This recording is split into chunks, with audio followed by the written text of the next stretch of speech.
paz do Senhor para todos os irmãos, todos que estão nos acompanhando. Estamos iniciando aqui mais um programa Conexão Madureira. Eu sou o pastor Darlan, sou aqui da Igreja Evangélica Assembleia de Deus, Ministério de Madureira, Campo de Nova Cruz, e tem como pastor presidente o pastor José Vieira e a pastora Grécia.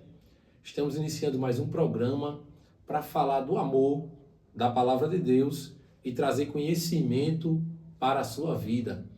Inicialmente faremos uma oração, agradecendo a Deus por este momento que nos dá a oportunidade de falar da sua palavra e de glorificar o seu nome.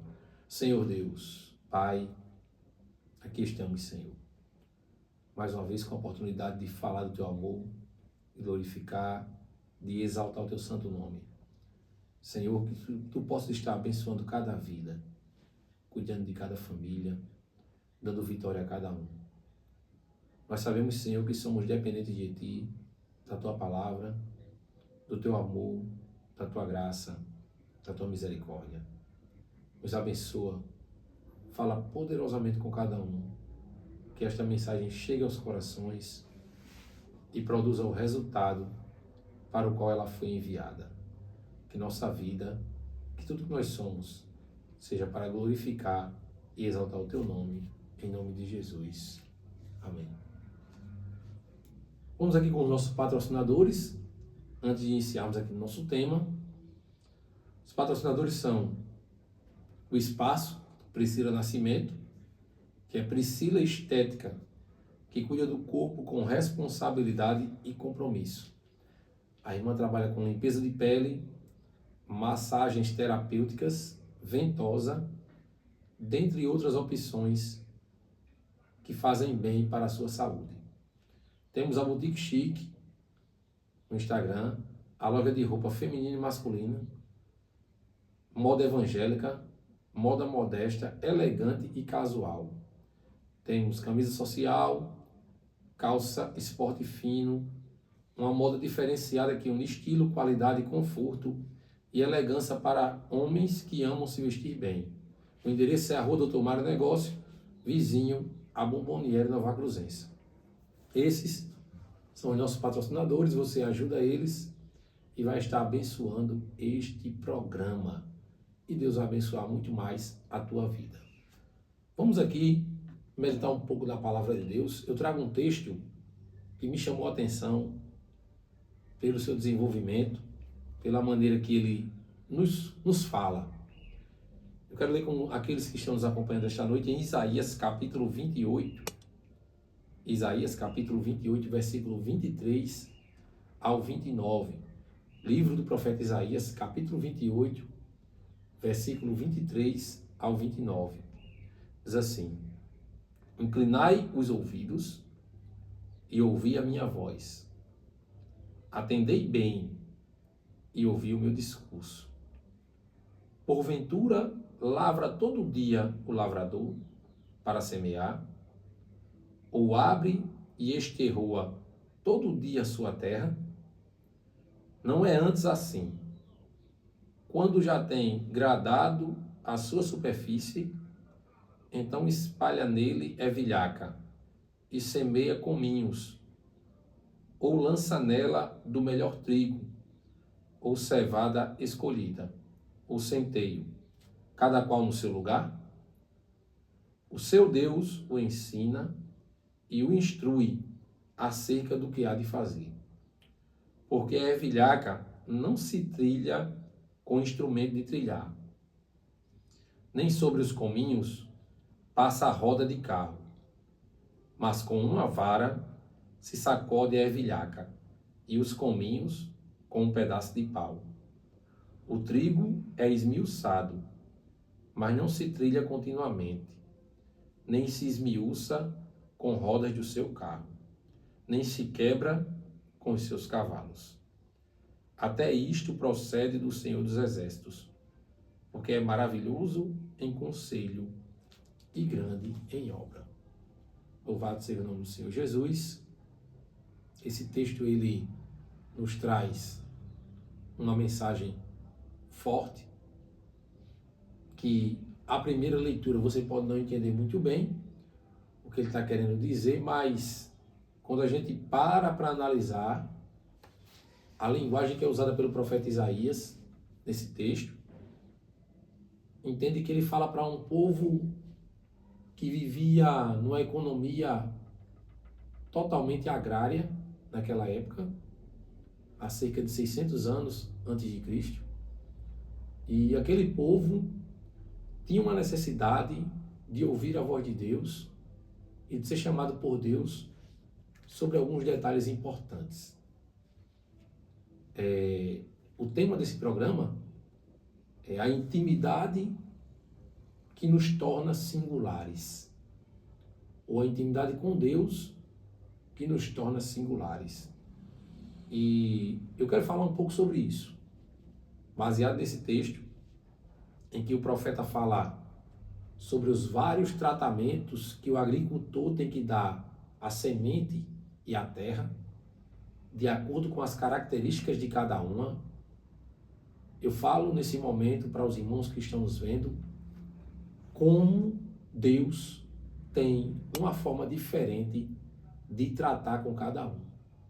O tratamento do Senhor, ele varia de pessoa para pessoa, porque o Senhor, ele é justo. Ele disciplina, ele orienta, mas ele entende as limitações e a capacidade de cada um de fazer a sua obra. Quero só fazer um parênteses aqui, está comigo o jovem Gabriel, né? Está na gravação aí. E aqui o Senhor, ele nos traz algumas mensagens interessantes. Eu separei 4 pontos para a gente falar aqui nessa manhã, para alguns manhã, para outros noite e assim vai, né? Pessoas. A maneira de Deus tratar com pessoas. Falando de pessoas, eu escolhi 2 momentos e 2 personagens. Eu quero falar aqui primeiro de Moisés. No livro do Êxodo, capítulo 32, versículo 9 ao 14, nós vemos Moisés em um momento de intercessão. Por quem? Pelo povo. Deus, revoltado naquele momento, podemos dizer assim, pensando ali em querendo destruir o povo pelo pecado, pelo muito errar, pela desobediência constante, Moisés, ele intercede pelo povo. E ele até mesmo lembra a Deus, eu posso dizer assim também, usar essa palavra lembrar a Deus, da promessa de Deus em que aquele povo herdaria a terra prometida. A promessa feita a Abraão, a Isaac e a Jacó. Então Moisés, naquele momento, ele lembra a Deus daquela promessa. Os irmãos podem conferir aí, Êxodo capítulo 32, versículo 9 ao versículo 14. E ali, Deus, ele não traz castigo severo com morte para aquele povo. Falando de pessoas, é o primeiro ponto que eu trago aqui, e falando do tratamento de Deus. Moisés, ele nos traz uma mensagem bem interessante. E a mensagem mais forte que ele deixa é: o Senhor é aquele que conhece o coração, a intenção das pessoas. E ele levanta homens e mulheres para liderarem. E muitas vezes Deus nos leva a acreditar, ou a perseverar, ou a dar oportunidade a pessoas que para muitos não tem mais jeito. As pessoas, ao olhar de Deus, sempre podem ser transformadas. Elas querendo, é claro, mas elas sempre podem ser transformadas. Então, o primeiro exemplo que eu deixo aqui para nós é: Moisés intercedeu por um povo que fez ele muitas vezes se estressar, se preocupar, se angustiar, se cansar, mas ele intercedeu. Então, o tratamento do Senhor com as pessoas, ele varia. Varia de acordo com o quê? Com a forma como elas se portam diante dele e de acordo com os líderes que intercedem e que buscam ouvir e falar do poder e da misericórdia de Deus na vida dessas pessoas. Outro caso que me chamou a atenção também, ainda falando de pessoas, é o caso do rei Davi. Em 2 Samuel, segundo livro de Samuel, capítulo 9, versículo 3, nós vemos Davi falando com Ziba e dizendo a Ziba perguntando a Ziba se ainda existia alguém da casa de Saul que ele poderia abençoar. E o que é que Davi faz? Ao ouvir Ziba dizer que ainda existia um, que era aleijado, que estava em uma terra distante, Lodebar. Mas ele diz, chame ele. Chame Mefibosete para cá. Que ele venha estar conosco.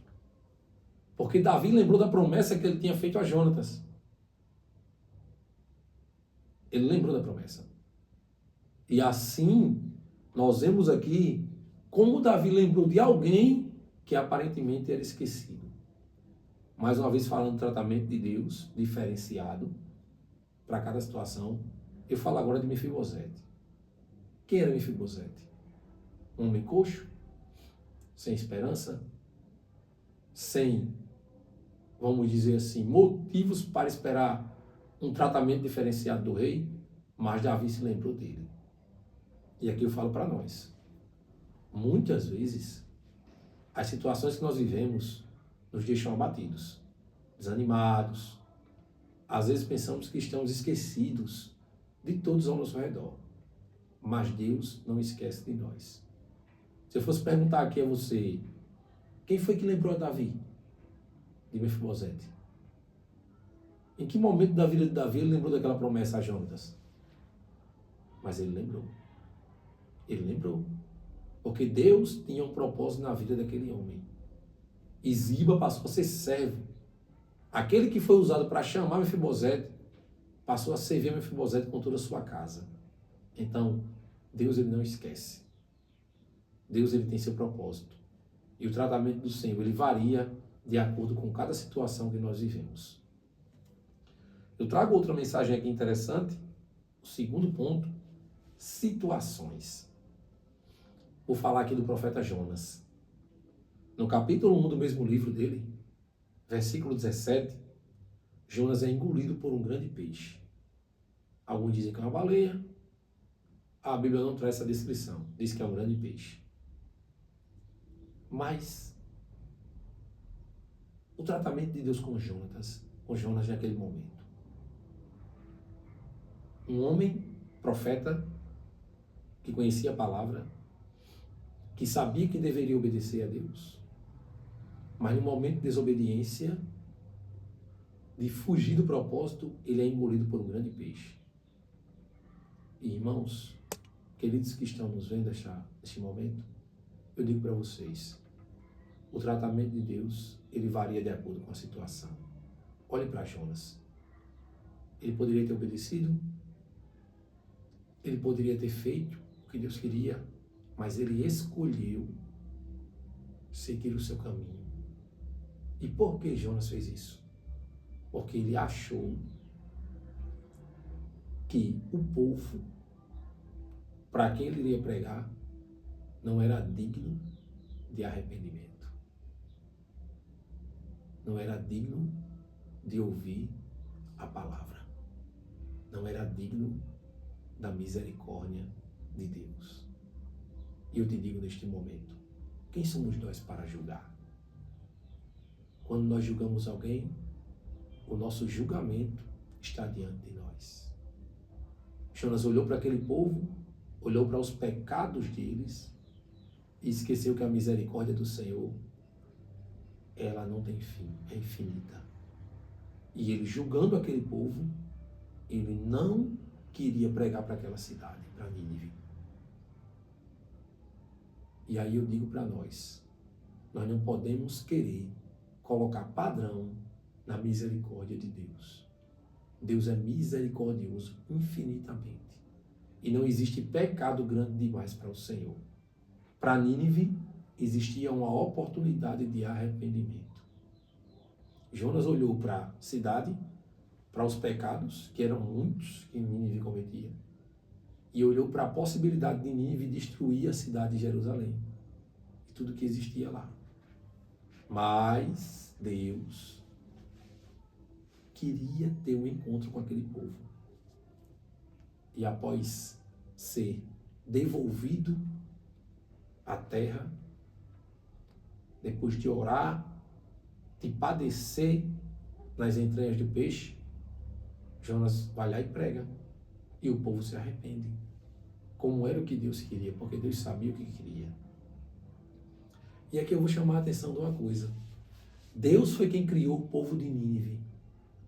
Deus permitiu eles existirem. Eles eram criação, assim como nós somos criação de Deus. Mas no capítulo 4 do mesmo livro de Jonas, do versículo 9 ao 11, Deus faz nascer uma planta chamada de aboboreira para que Jonas pudesse repousar. E pouco tempo depois aquela planta é destruída. E Jonas se revolta. Se revolta por algo que ele não tinha construído. Se revolta por algo que cresceu e morreu, que é um bicho que vem comer a planta, unicamente pela permissão de Deus. Então Deus questiona Jonas: se o povo que eu criei, que eu permiti nascer, você achou que não era digno de arrependimento? Você queria que eles morressem, fossem destruídos? Uma planta, uma simples planta, que você não fez nenhum esforço para ela nascer, que você não contribuiu em nada para o crescimento dela, você ficou com raiva. Porque eu destruí a planta, parafraseando Deus. Então, nós temos que entender que, às vezes, nós queremos um tratamento melhor para nós do que para o nosso irmão. Ou para aquele que está lá fora. Ou para alguém que erra. Ou para alguém que peca. Às vezes nós olhamos para nós e esquecemos de olhar para o próximo. Para aquele que Deus coloca ao nosso lado. Então eu preciso ter um olhar de misericórdia. Eu preciso amar mais. Eu preciso perdoar mais. Eu preciso me colocar no lugar do outro. Eu preciso, todos os dias, entender que a misericórdia de Deus e o olhar de Deus não é como o meu. Deus não olha para as pessoas como nós olhamos. Deus olha com amor e com misericórdia, independente do pecado que essa pessoa cometa. Terceiro ponto que eu trago: tratamento. Tratamento. Davi, o rei Davi e a caverna. Segundo Samuel, capítulo 22, versículo 1 ao 2. Davi, fugindo do rei Saul, entra na caverna. E na caverna entra a família de Davi e mais uns 400 homens. Homens que não tinham reconhecimento. Homens que não eram chamados de condições naquela época econômica. 400. O tratamento. Eu pergunto para cada um que está nos assistindo: qual foi o tratamento que Davi deu àqueles homens? Em que local aqueles homens foram tratados? Eu quero falar aqui de caverna e de tratamento. A caverna é um local aconchegante. A caverna é um lugar em que você pode relaxar. A caverna dispõe de móveis, de uma estrutura muito boa? Não. A caverna é um local de esconderijo. Esconderijo. Refúgio. Quando se está fugindo de alguém e não tem para onde ir. Falando de caverna, eu trago para nós hoje. Às vezes, as pessoas olham para nós e não conseguem enxergar aquilo que está no nosso interior. Por quê? Porque aquilo que nós sentimos, só quem conhece é Deus. E muitos têm entrado em cavernas pela necessidade emocional e espiritual que têm vivido. E eu conclamo a cada um que está me assistindo a orar nesse momento por aqueles que têm entrado em cavernas, seja espiritual e seja emocional. Ore comigo. Senhor Deus, diante de Ti estamos, Senhor, para orar por aqueles irmãos que o Senhor conhece, que o Senhor vê, que aparentemente parece que estão bem, mas não estão. Deus abençoa. Senhor, chega com a Tua mão potente na vida deles, na vida delas. Age no coração, age na estrutura emocional, traz renovo espiritual, Senhor. Com a Tua palavra que esmiuça a penha, quebra as correntes, as pedras, as dores emocionais, vai tirando, Senhor. E vai trazendo vida ao que está morto. E renovo ao que está parado, estacionado espiritualmente, Pai. Nós Te clamamos, Senhor. Nós clamamos ao Teu poder, a Tua graça, a Tua misericórdia, para que venha agir sobre essas vidas, Pai. Em nome de Jesus, Senhor. Em nome de Jesus. Que haja uma ação sobrenatural neste momento sobre a vida de quem está me assistindo. Aquele que está fraco, desanimado, sem esperança, Pai. Age nesta vida agora. Trabalha aí, Pai, para que o Teu nome seja exaltado e glorificado sobre esta vida, em nome de Jesus. Em nome de Jesus. E continuando, além de estar na caverna, Davi também não tinha homens, vamos dizer assim, escolhidos a dedo para estar com ele. Quem se juntou com ele foram os piores daquela época. Mas mesmo assim aqueles homens mudaram. E muitos ali se tornaram os valentes de Davi. Guerreiros, homens que faziam a obra. Escuta o que eu vou te dizer nesse momento. Deus coloca pessoas de nosso lado que muitas vezes parecem que não vão contribuir, ou que não vão ter nenhum tipo de influência boa sobre nossa vida. Mas Deus é aquele que levanta, que nos levanta para influenciar aquela vida. Seja uma ponte de cura sobre a vida das pessoas que estão ao teu lado. Seja uma bênção sobre a vida daqueles que estão contigo. Seja o renovo sobre a vida daqueles que estão contigo. Porque Deus não mudou. Ele é o mesmo que continua operando sobre as vidas. E por último, falando ainda de tratamento diferenciado de Deus, singularidades, o amor ao próximo. E aqui eu falo do maior de todos, Jesus. Em Mateus capítulo 22, versículo 39, Jesus diz: eu devo amar o meu próximo como a mim mesmo. Temos amado. Temos orado por aqueles que precisam. Temos entendido nossos irmãos. Eu tenho que dar o tratamento ao meu irmão que eu quero receber. E Deus trata com cada um assim. Eu preciso tratar o meu irmão como deveria ser tratado, como eu quero me tratar. Jesus nos deu exemplo. Jesus curou, batizou, libertou, restaurou, salvou. E nós temos sido cristãos, pequenos cristos? Temos sido exemplo? Fiquemos com essa palavra de meditação, de adoração a Deus, de louvor do seu nome. Que Deus possa abençoar a tua vida, tua família, tua casa. Que o exemplo de Cristo e os outros exemplos que eu dei aqui fiquem para nós, para a nossa meditação, para glorificar e bendizer o nome do Senhor Jesus. Que Deus abençoe sua vida. Esse é o programa Conexão Madureira. Deus é fiel, tem cuidado de nós.